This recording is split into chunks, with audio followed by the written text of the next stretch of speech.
Hey, welcome to a special edition of Revenue Boost, a marketing podcast. Today we have hot off the presses exclusive access to Max Willens' latest trend report from eMarketer. Max is covering the affiliate marketing landscape where he dives deep into the industry growth, challenges for publishers and advertisers, and his POV on what's next for emerging e-commerce technologies. Very excited to welcome Max today.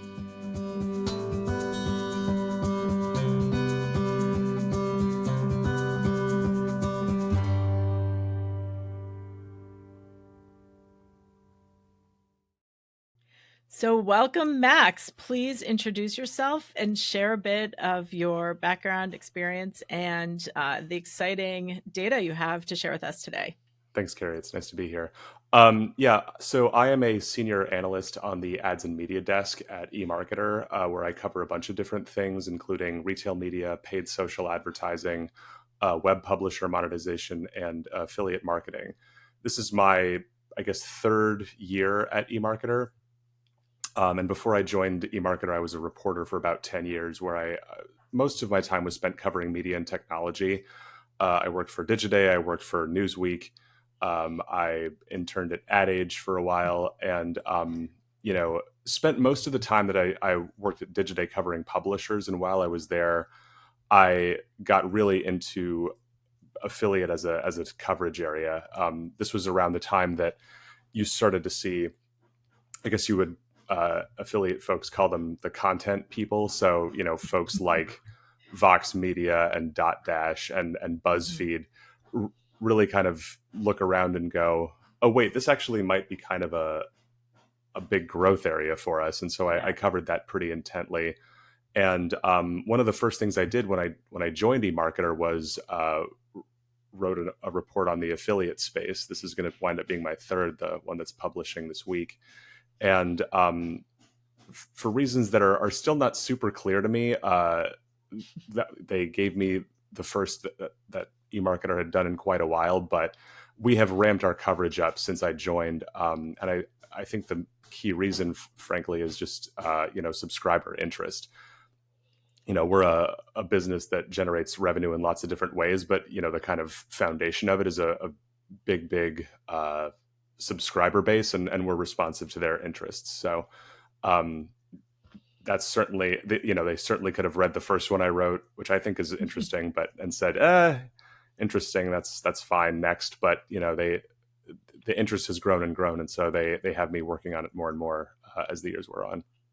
Yeah, no, definitely. I think that's one thing we've talked about. We share that interest in the fact that there is so much opportunity and potential, like you're saying, the publishers generating revenue, but also for brands and marketers to get in front of such a broader audience through affiliate. But yet it's still kind of, even though it's been around for 20 plus years, it's still trying to get a seat at the table, as I often say, get a seat at the media planning table to carve out more of that budget from a prioritization perspective. So I love all sorts of data and research that supports all research.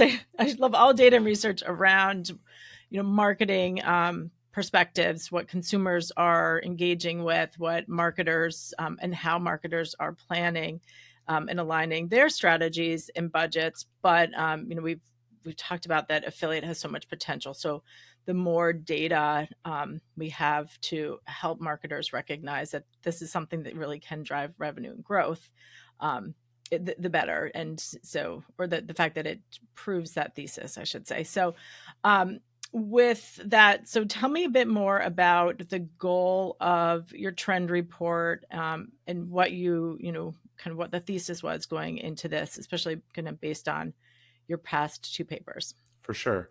Yeah, to start with sort of the goal of it, it's not dissimilar to the rest of the work that I do, where, I think I and the rest of my colleagues sort of fundamentally see ourselves as sort of synthesizers and of information, where my goal is to sort of demystify or clarify, a brand or a publisher's view of a particular market. And that's true for this report as it has been for the past ones. It's a kind of a unique challenge relative to my other coverage areas because, as everybody listening to this podcast knows, this is a very kind of diffuse but also very siloed ecosystem where there aren't lots of sources of data. And so it Mhm.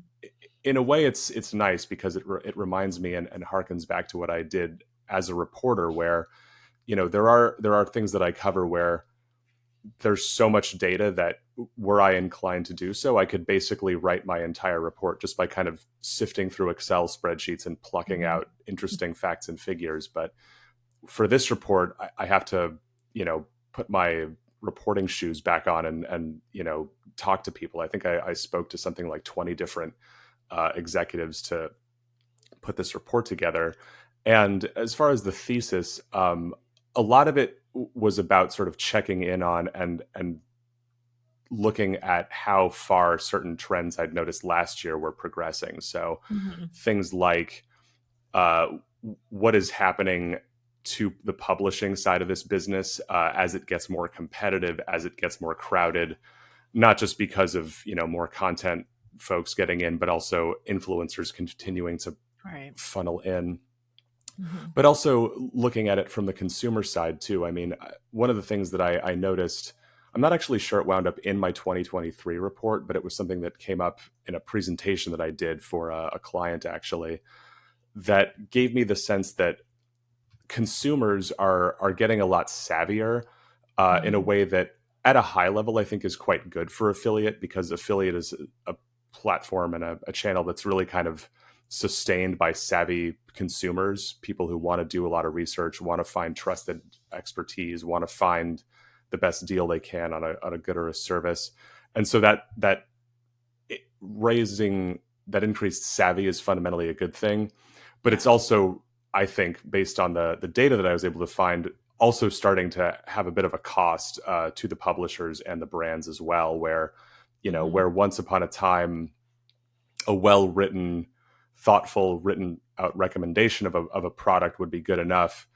Now a consumer is reading that and going, "That's nice.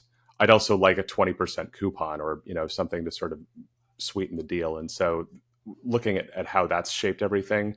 And then fundamentally, this was not something that was on my radar quite as much as maybe it should have been, but just I did spend a bunch of time on this report trying to sort of wrap my head around the ramifications of Google's changes, Yeah. because everybody listening to this show knows that that's been a defining storyline for both buyers and sellers in affiliate. And I wanted to kind of get to the bottom of its impact.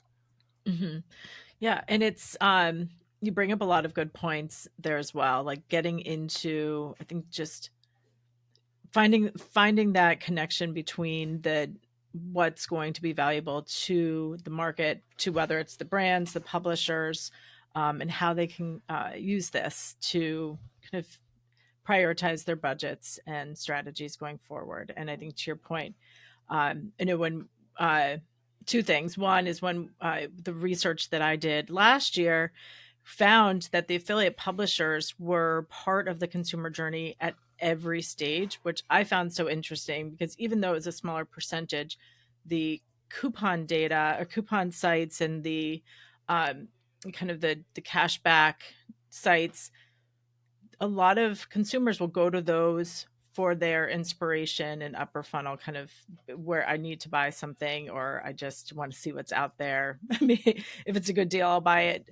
To your point, all the way up to the publishers, the content publishers were the number one after social and then influencer, the kind of mass media publishers, like you're mentioning, like the Dot Dash Merediths, the Condé Nast and Hearst, that those content providers, they were actually more consumers were using them at a higher percentage than Google uh, and Amazon or and marketplaces to go get that inspiration, whether they were kind of specifically looking for something or just wanted to be inspired.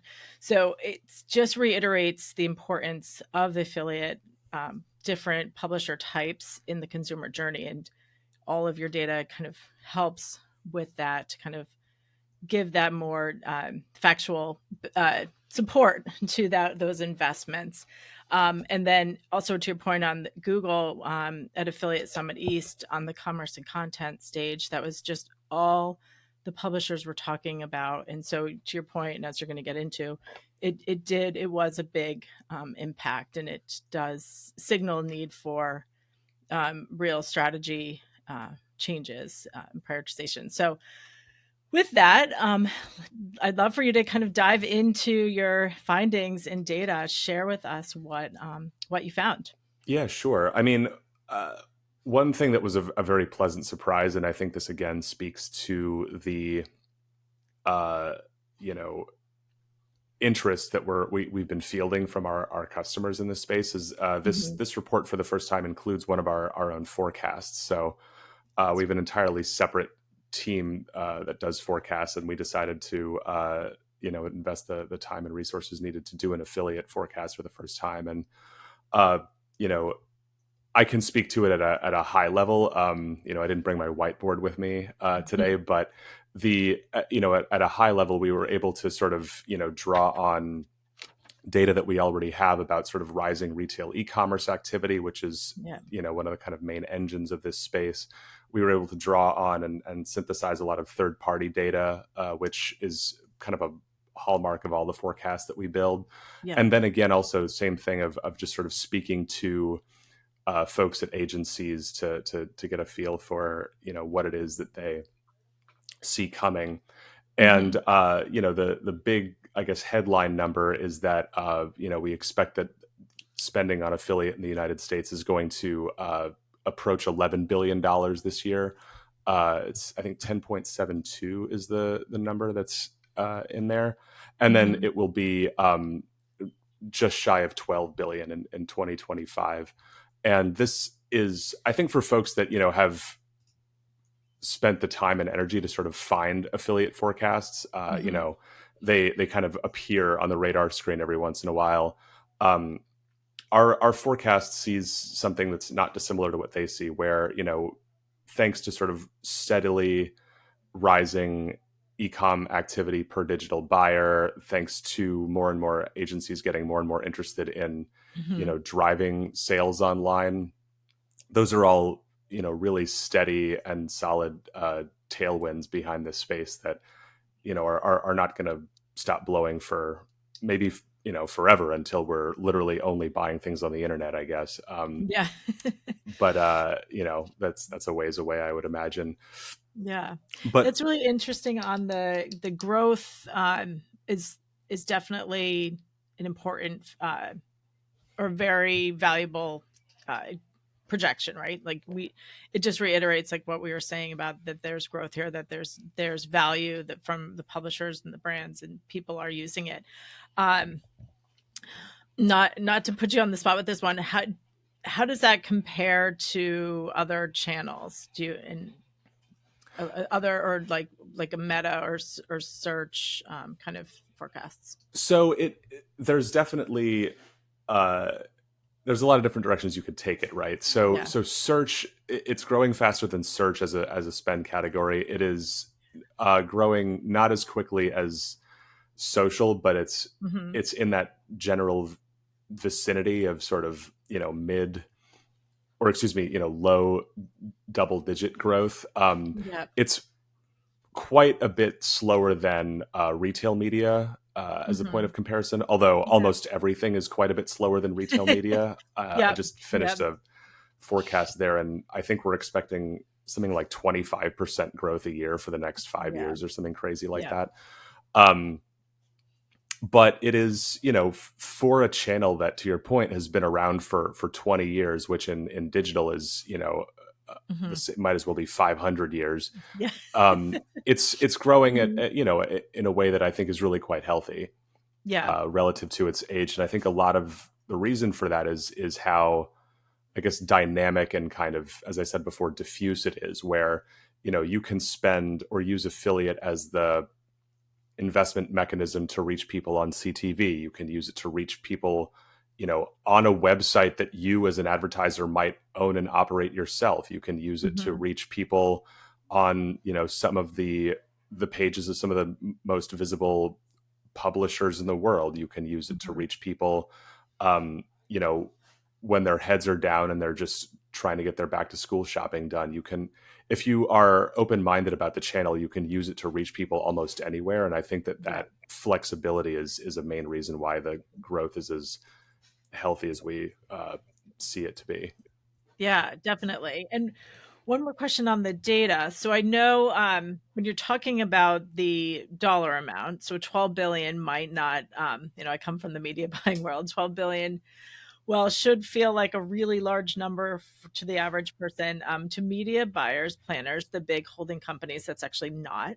That's a drop in the bucket. But do you think it's fair to say that it shouldn't actually be compared to search or social budgets or other media budgets because affiliate budgets tend to be pay for performance primarily? So you're not actually spending a lot of money on impressions that aren't or media flights that aren't driving conversions and revenue. Like, what's your thought on that? That's a really interesting observation. I think it's maybe even something that's worth kind of exploring in a Mhm. subsequent report, because to your point, you can kind of do a lot. And this is, I think, even manifest in the research that I know you did last year and that other folks have examined, where, you know, if you go in and maybe do an affiliate campaign with an influencer, for example, Mhm.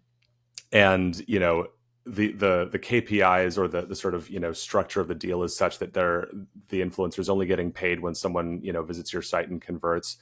Yeah. There's still potentially tens of thousands of people who are getting exposed to your brand for the first time, and Mhm. potentially looking at it in a new light. And maybe if that TikTok post or that Instagram reel doesn't drive them to convert right away, maybe they reach for your product more readily the next time they encounter it in the wild. And Mhm. that's not really, again, represented in the let's call it 4% of people that convert, or whatever it happens to be. And Right, so right. um I think a lot of the really savvy advertisers have kind of done that math and figured out Mhm. that Mhm. the effective value of the transactions is different from the actual amount of money changing hands, and that's going to Right. differ depending on the buyer. But I think that's a really savvy observation. Yeah, well, I mean, that just reiterates that, what I keep saying, over and over again is that affiliates should have a more prominent seat at that media planning table, just because from a dollar perspective, it feels smaller. To your point, from an impact perspective, it's there's so much more. So yeah, the revenue growth is definitely a big number and something that all of us in the space should be excited about. So what else? What were your other findings? So the one thing that really leapt out at me and struck me as really interesting was when I first went into writing.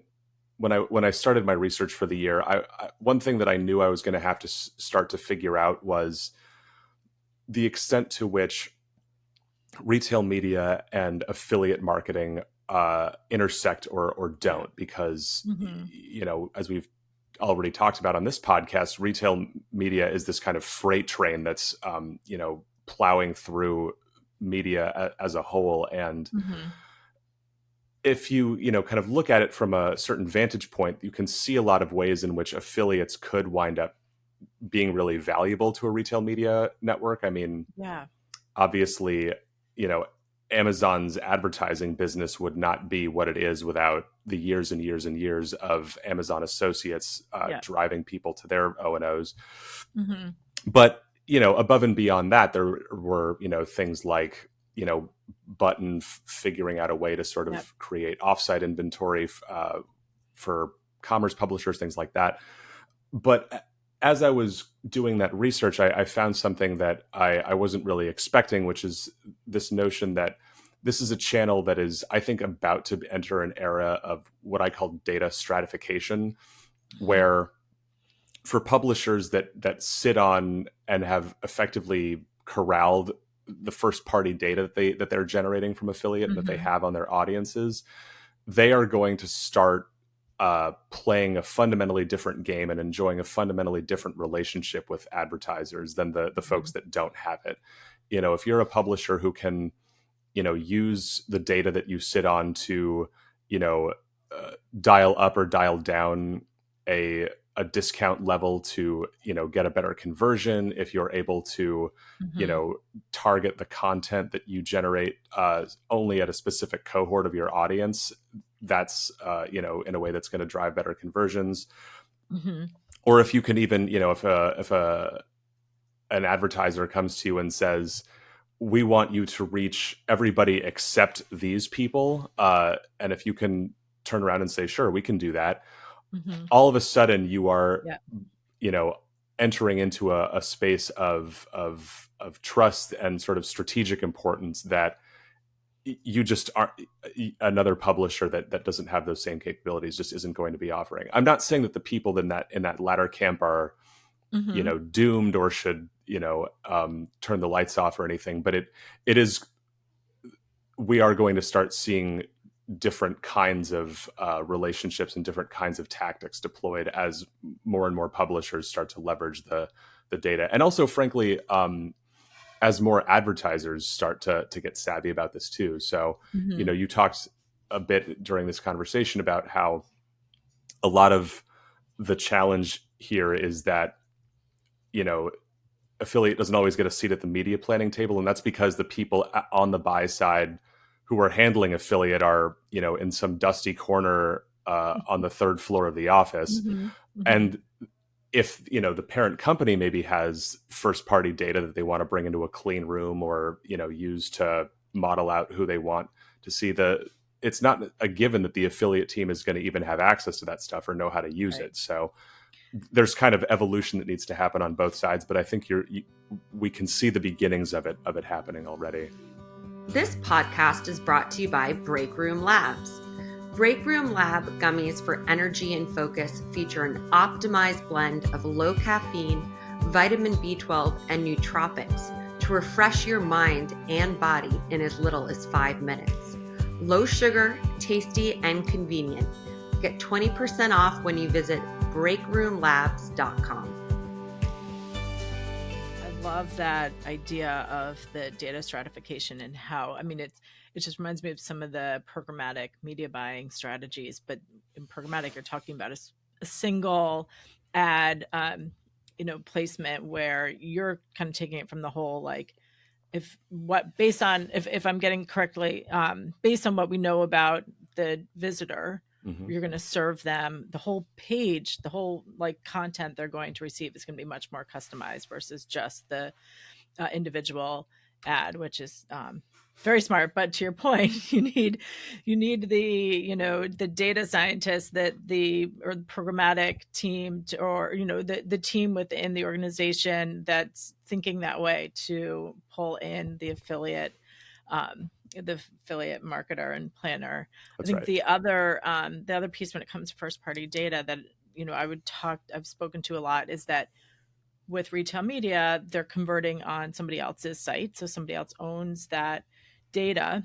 That's right. I just had an industry leader on for a future episode. We talked a lot about with Amazon. If you're super savvy, you can use the Amazon Marketing Cloud to actually use that data. But for the other big retailers, you don't get access to that data. But when you're using an affiliate strategy platform, publishers, and they come to your site and convert, you now own that customer. You own that data. Now that cookies aren't going away, that's, when cookies were going away, that was even more important, but it's still extremely important. So it just, again, when it comes to affiliate versus retail media, I think I just want to reiterate that you get to own your customer and build that relationship through so many other avenues. If it's your email, now you can target them on social. Now you can target. So there's so much more you can do. So again, getting that data part of it helps marketers and brands be so much smarter and efficient with how they're engaging their prospects and customers. Oh, absolutely. Yeah.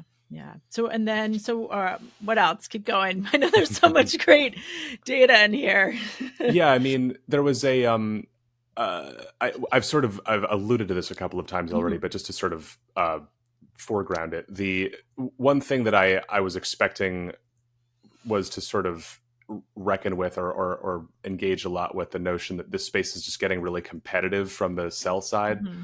Hmm. where, there's obviously been legacy players that have had a big influence over the channel for quite some time. But, if you rewind, let's call it 8 years ago, 10 years ago, there was a sense, especially among certain kinds of publishers, the Hmm. editorial guys, even the, tech providers, definitely the earlier uh, influencers that were playing in this game, that there was a kind of a green fields feel to this channel. That's pretty much gone now. This is now a very, very competitive space, and when Hmm. you sprinkle in, or I guess drop in, the substantial audience distribution disruption that came from Google, you wind up with some pretty tough results through the start of the year. And Right. this was borne out by data that I got from a bunch of different networks, and also just talking to folks. And um, what's so interesting to me about this is that I mentioned before that before I joined eMarketer, I Hmm. worked as a reporter at Digiday, and I covered publishers. And there was constantly this conversation around, well, we got to really make sure we don't get too reliant on Google, or we got to make sure we don't get too reliant on Facebook for traffic. Hmm. And this year, talking to folks for this report was the first time that those conversations felt different to me. It Hmm. wasn't a Hmm. kind of like, boy, this really is kind of important. It was more of a like, I've got to figure something out. Okay. Hmm. I Hmm. cannot be in a position where I am, you know, at risk of having my traffic fall by 90% because Yeah. this partner that, in many respects behaves as though they are completely indifferent to me, decides to, Hmm. turn a knob in their office and, imperil my business. Yeah. Um, it's not clear to me that there is you know, an easy alternative sitting there, but Hmm. seeing how quickly and how, uh, you know, energetically people are looking for alternatives is really interesting. And it's also too, I mean, like with all things affiliate, it's led to certain kinds of partners really taking off. Last year when I wrote this report, I wrote about folks like Levanta, uh, Yeah. Yeah. and they wound their my section on them wound up on the cutting room floor because I just didn't have space for it. But this year, They. they Yeah. and the others like them are doing Hmm. great, because publishers everywhere are going, I, I gotta find a way to help myself Yeah. here, Yeah. and they're a perfect opportunity. No, actually, I was thinking about Levanta when you were talking about Amazon and retail media in relation to affiliate, because as soon as I learned, and they're only a two-year old, Yep. or almost 2-year old brand, and I've spoken with Rob a few times, and it's so fascinating to me coming from the Amazon, the e-commerce. I've spent years researching and building strategies for brands on e-com and retail media. So watch that evolution firsthand, and then seeing Levanta and what they're capable of. So smart. And I immediately wanted to call every D2C, or, every brand selling on Amazon, and say, you've got to do this. The what we saw was that, and to your point, like, it definitely impacted revenue growth for the publishers, because back when I was at the agency, on the agency side, the publishers were quicker to pick up content to promote when they could send shoppers to Amazon, because they knew shoppers felt more, what we saw in the data, shoppers felt more comfortable clicking through to an Amazon than to brand.com to make the purchase. And I've done the same thing. One, you know what you're going to get shipping. It's going to be easier to return. In most cases, I can just go to my Whole Foods or UPS store versus, something more complicated with a direct brand, etc. So I do think, like, Levanta is such a smart overlap of the e-commerce, retail media strategy, and affiliates. I'm glad you mentioned them, and I'm very glad they didn't make that they did not hit the cutting room floor this year. So yeah. Yeah, I mean, I think what's so it's really hard to overstate how much that kind of trust in the retailer Hmm. matters. I mean, Hmm. this kind of factored so much into. I mentioned earlier that I wrote a report that came out earlier this year about the retail Hmm. media space, and Yep. we just see Amazon's growth continuing to be as robust as it is, and really at the heart of that is Amazon Prime. Hmm. I don't think it's Right. an accident that TikTok Shop uh, offers fulfillment, and that's Yeah. one of the main reasons why I think they're going to be one to watch very, very Hmm. carefully. I Hmm. talked a little bit about that was one of the other things that I looked at a little bit. I was a little bit surprised by how much I didn't find, but one of the sort of theses that I've had for quite a while now is that social is going to sort of start becoming more instrumental and play more of a direct Yeah. role in this space.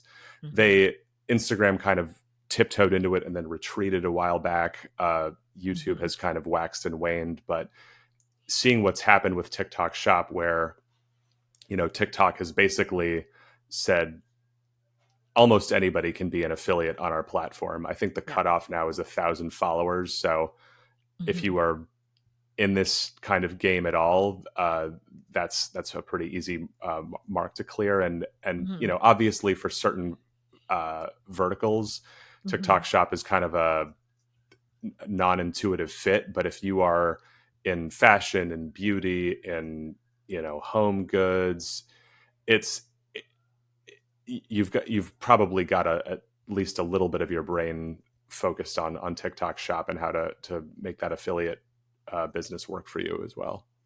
Yeah, I agree. And again, I have some upcoming episodes with other marketers who are one that has really leaned in a brand that is really a consumer brand that's really leaned into TikTok Shop, and she's talked about the importance of including that in the strategy. But then I also spoke with a TikTok Shop agency, and they're just talking about how and it's actually, to your point, it's very easy to get in and involved, and they're like, you really need to just start talking to the camera. So I agree, and that's exciting to see it see that grow. And to your point about Google, these are the other avenues that even publishers can engage with to drive their customers. I think one thing I kept thinking about, again, back on the commerce and content stage for Affiliate Summit East, and based on your data, is the publishers got comfortable, doubling down on SEO or tripling down, which as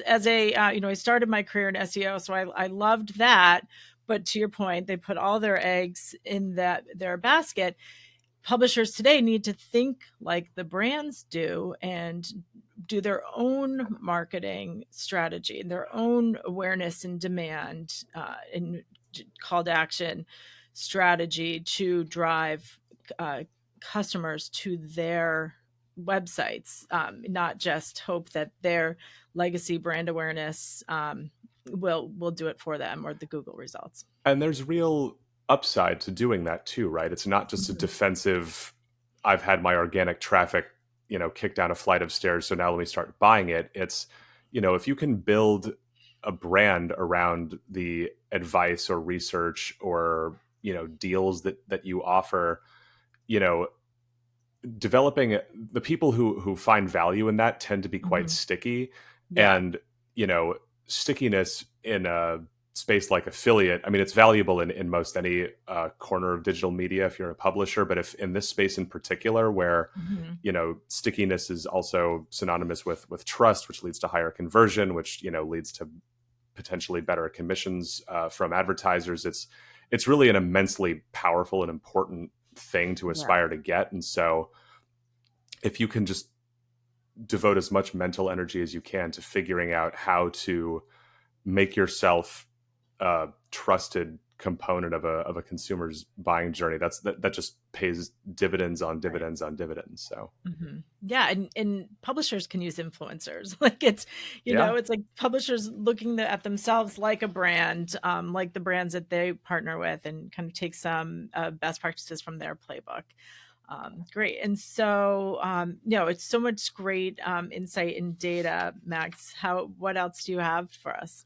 Well, I would say those are the things that leapt out at me Mhm. the most. I guess the final thing that I wanted to explore a little bit more, and will probably have more opportunity to once commerce media becomes a bit more established, but really kind of looking at the link and kind of upside potential between commerce media and retail media. So I imagine everybody listening to this knows the difference between commerce media and retail media, but I'll just quickly kind of go through it. Mhm. So, you know, with retail media, the basic idea is that those are advertisements. That's advertising that's been facilitated using a retailer's first party data.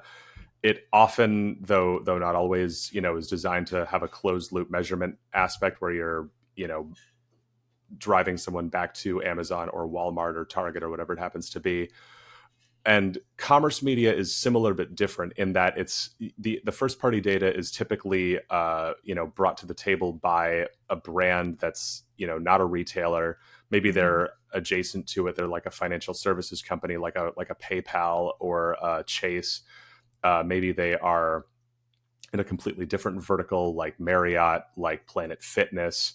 Mhm. Um, and but it's the same idea where you have very robust first party data. You have, in some cases, pretty decent, digital scale in terms of audiences that you can reach, and an emphasis in many respects on driving conversions. And I look at sort of the earliest players in this space, something like a Chase Media Solutions, I think it's Mhm. called. And when I look at the actual offering, I go, oh, that's an affiliate business, you Right, know? right. And I think there's a world in which the visibility of commerce media and the results that commerce media drives is a gigantic win for affiliate, because it just shows CMOs across the media landscape that this kind of pay per performance model Mhm. inside of a trusted partners ecosystem is actually really valuable, and probably something that I should be spending more time focusing on. And that inevitably becomes a rising tide that lifts Yeah. affiliate up. There's another version of the story where it just becomes one more hose sucking away the incremental dollars that might have gone to affiliate and pulling them somewhere else. And Mhm. I think it's too early to say how that's going to shake out, but I think watching how those things unfold over the next year is going to be really, really interesting.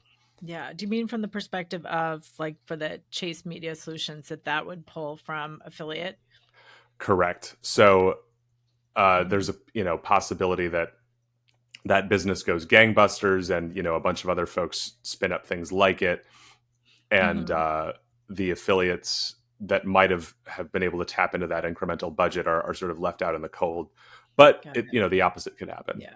But from a brand perspective, they might be looking at that as another publisher, but you're saying so it's shifting to new publisher solutions versus Yes. like it's so, right. So like the an affiliate manager would still be managing both, but more just shifting from more traditional affiliate publishers. Yeah, I suppose that's right. Yeah.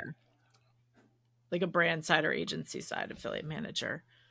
That's right. Although Yeah. there's also a possibility too where, maybe there's a brand side person, and they touch a portion of their retail media budget, and they maybe get a bit of Mm-hmm. incremental dollars to sprinkle onto a commerce media solution like a Yeah. Chase or like a Planet Fitness. Yeah. And so instead of that incremental dollar going to the affiliate manager, the Mm-hmm. retail media guy just takes it and spends it on you know a business that Yeah. effectively offers a kind of affiliate solution, but it goes into their spreadsheet as something else, which Yeah. Oh, yeah, that makes sense.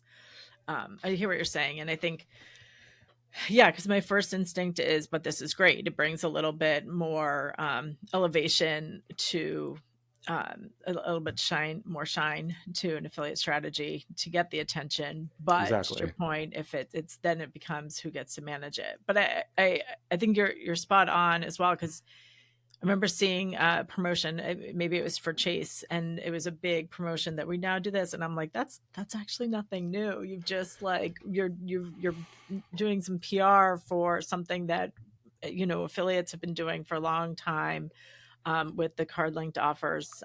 So it's, but to your point, it's growing and it's working and it's a trusted space. So That's right.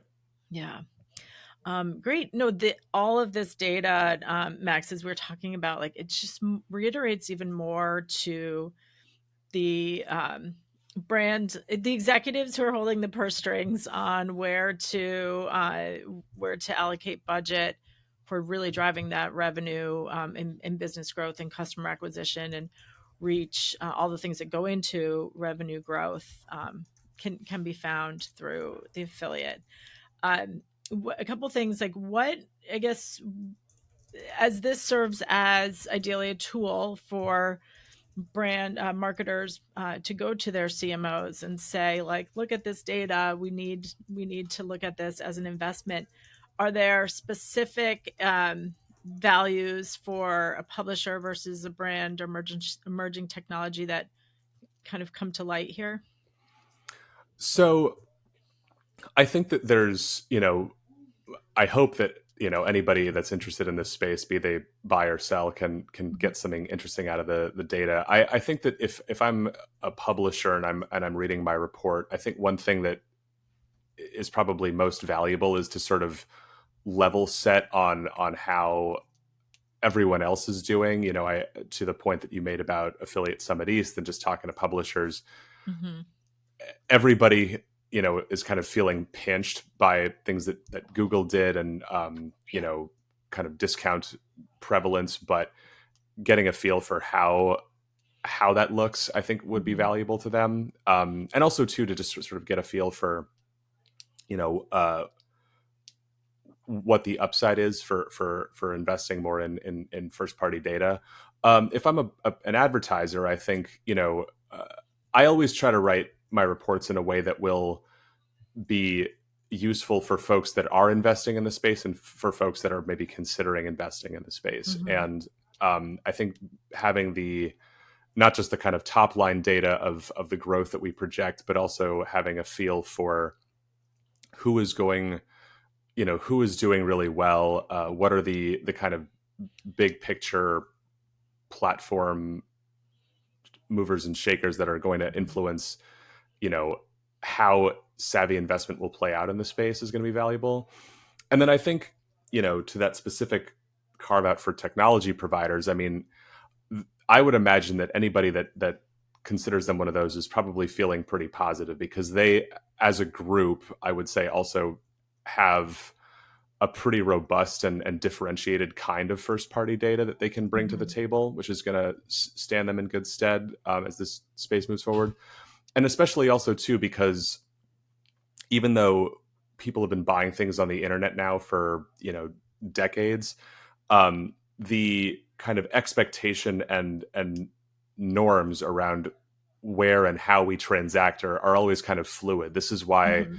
people are endlessly hopeful about live stream shopping, for example, Mm-hmm. which Mm-hmm. I personally happen to be sort of bearish about. But you know, it's a brand new thing that might catch fire. It's always impossible to tell. And for the technology providers who, if there's a through line between them all, a kind of commonality to them, it's that they are kind of innovating the shopping Yeah. experience. Mm-hmm.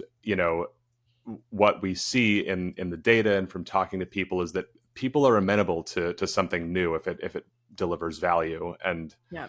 that's the tech provider pub vertical to in a nutshell for affiliate. Yeah, no, definitely. And again, there's so many more opportunities for advertisers to leverage a variety of different publishers, everything 100%. from, like you're saying, content to buy now, pay later to card linked offers. It's it's a lot. So this has been I love hearing about all the data and insights. And Max, thank you for your research to kind of bring that strength to the affiliate industry. Can you give us your projection for kind of you talked about uh, the industry growth to would you say 12 billion in 2025, but what else is in your crystal ball? The part where I prognosticate wildly and irresponsibly. No, I'm kidding. Yeah, I mean, I think so. It's easy way to do this is just to go, if we're talking about, going from 10.7 to, just shy of 12, how do we get there? Mhm. I do think it's, increasing that again, the kind of backbone of it is increased retail e-com penetration. But I think that what we're going to see is a lot more uh, growth from the sort of tech provider vertical, frankly. So Mhm. there was one piece of data that I got from a network that I thought was really interesting that sort of showed the share of uh, actions taken, Mhm. across its network, and separated out by publisher vertical. And, coupon, cashback, and loyalty all had their share drop through H1 of last year. And Interesting. Yeah. some of that is just down to the kind of tonnage that comes from creators, but it's also Mhm. because more and more people are embracing new ways of shopping, and that means more commerce on social. It means more commerce Mhm. in novel spaces, like BNPLs, like marketplace apps, and like, I think to a lesser extent, offers created by folks like PayPal and like Chase. And so I think Mhm. that Mhm. things like post sale are going to continue to really bloom, because there's so much buy-in from, especially from brands, I think, and so much interest in finding ways to improve their margins. So it's Mhm. it's going to be a space where I think there's going to be a lot of upside in kind of looking at the emerging areas of the space going into 2025, because they're, I think, going to do really well for themselves. Yeah, and that's exciting. That's again more ways to shop, more ways to connect with That's right. prospects and grow your reach. So, Max, thank you so much. This was great. I loved always loved talking data and kind of projections with you. So, thank you for joining us, and hopefully we can have you on again soon. It's my pleasure, Carrie. I enjoyed it. Thank you. Thank you. Thank you for joining this special edition of Revenue Boost, a marketing podcast. For access to Max's research report and more insights and data, please go to revenuebasedmarketing.com. This is Carrie Curran, and we hope to see you again here soon.